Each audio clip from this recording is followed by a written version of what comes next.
গর্ভে বাচ্চা থাকা অবস্থায় যদি মা মারা যায় তাহলে করণীয় কি, সেখানে কি করবে? গত কিছুদিন আগে কুমিল্লা থেকে এক ভাই আমাকে প্রশ্ন করেছেন, হুজুর ইমার্জেন্সি মাসালা, আপনি উত্তর দেন, আমরা লাশ নিয়ে দাঁড়িয়ে আছি। আমি বললাম কি ভাই, কি হয়েছে?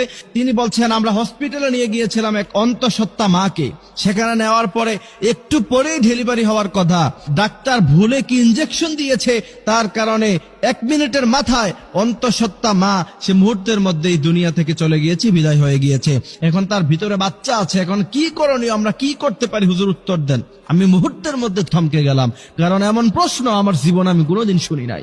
এই জন্য আমি এটা জাতির উদ্দেশ্যে আলোচনা করে দিচ্ছি আজকের আলোচনায়। অবশ্যই আমাদের আলোচনা যারা শুনছেন, আদাল্লু আলাল খাইরি কাফাইলিহি, এই হাদিসের ইস্তেদলালে আপনারা এটাকে শেয়ার করে দিবেন বেশি বেশি, যাতে করে গোটা জাতি জানতে পারে। কারণ একটি মাসালা, আপনি আমল করেন অথবা না করেন, আপনি শিখলেন, বিশ্বনবী বলছেন নফল নামাজ পড়লে যে পরিমাণ সওয়াব, সেই পরিমাণ সওয়াব আল্লাহ পাক তোমার আমল নামায় দিয়ে দিবে।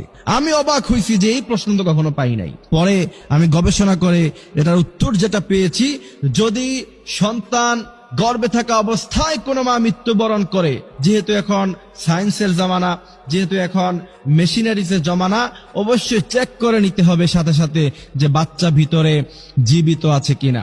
সাধারণত বাচ্চা, মা মারা গেলে বাচ্চা সাধারণত সাথে সাথে মরে যাবে। তারপরেও যদি কোনো কারণ আল্লাহ পাক তার হায়াত রাখে, সে যদি বেঁচে থাকে, অবশ্যই অপারেশনের মাধ্যমে বাচ্চাকে বের করে আনতে হবে, অবশ্যই এটা করতে হবে। আর যদি না হয় তাহলে কি করবেন? আমাকে প্রশ্ন করা হচ্ছে, হুজুর বাচ্চা যদি ভিতরে মারা যায় তাহলে কি তাকে আলাদা বের করে আলাদা জানাজা দিব, নাকি একসাথে দিয়ে ফেলবো? এখানে হচ্ছে মূলত মাসালা। যদি আপনি চেক করার পরে দেখেন যে না, বাচ্চাও দুনিয়া থেকে চলে গেছে, তাহলে অবশ্যই আপনি মায়ের পেটকে চিরাফারা করে, ইসলাম এটাকে সাপোর্ট করে না।